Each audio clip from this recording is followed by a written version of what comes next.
வீரர் முத்தரைய சங்கம் மற்றும் தேசிய பாட்டாளி கட்சியின் அலுவலகத்தில் அதன் நிறுவன தலைவர் கருப்பையா முத்தரைய தலைமையில் உயர்மட்ட குழு கூட்டம் இன்று நடைபெற்றது.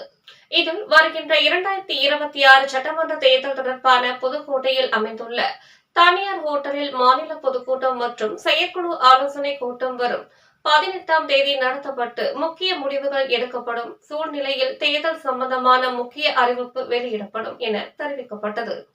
மறைமலை நகரில் உள்ள தேசிய பாட்டாளி கட்சி மற்றும் வீரமுத்தரையர் சங்கத்தின் அலுவலகத்தில் இன்று நடைபெற்ற நிகழ்வில் கிழக்கு மாவட்ட தலைவர் லட்சுமணன், கிழக்கு மாவட்ட செயலாளர் சத்யராஜ், புதுக்கோட்டை மாவட்ட ஒருங்கிணைப்பாளர் துரை, மாநகர பொருளாளர் சங்கவேல், மாநகர அவைத்தலைவர் சிங்காரம், மேற்கு மாவட்ட செயலாளர் நாராயணன், தெற்கு மாவட்ட தலைவர் முக்கம்பட்டி பாண்டி செல்வம், தஞ்சாவூர் மாவட்டம் ஒருங்கிணைப்பாளர் ராஜா, திருச்சி மாவட்ட தலைவர் ராசு பாண்டியன், சிவகங்கை மாவட்ட ஒருங்கிணைப்பாளர் முருகன், புதுக்கோட்டை வடக்கு மாவட்ட செயலாளர் ராஜீவ் காந்தி ஆகியோர் கலந்து கொண்டனர்.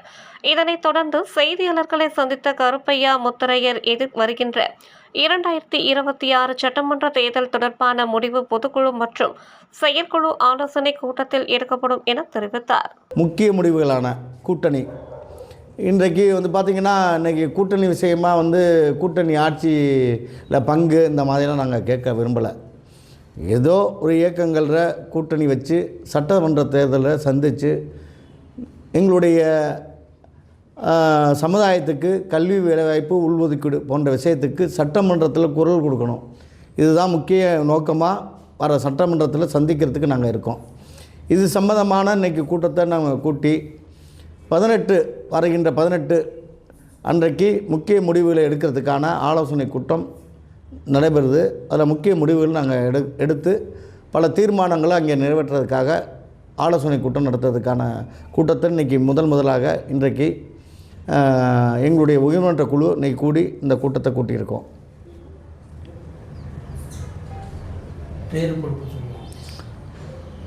கருப்பையா முத்தரையர் வீரமுத்தரையர் சங்கம் மற்றும் தேசிய பாட்டாளி கட்சியினுடைய நிறுவன தலைவர்.